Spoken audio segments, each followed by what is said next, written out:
भारताचे एक सार्वभौम समाजवादी धर्मनिरपेक्ष लोकशाही गणराज्य घडवण्याचा व त्यांच्या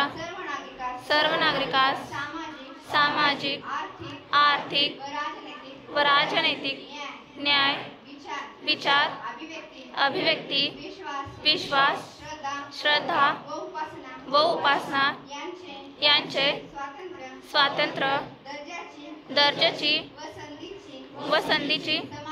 समानता निश्चितपणे प्राप्त करून देण्याचा आणि त्या सर्वांमध्ये व्यक्तीची प्रतिष्ठा व राष्ट्राची एकता आणि एकात्मता यांचे आश्वासन देणारी बंधुता प्रवर्धित करण्याचा संकल्पपूर्वक निर्धार करून आमच्या संविधान सभेत आज दिनांक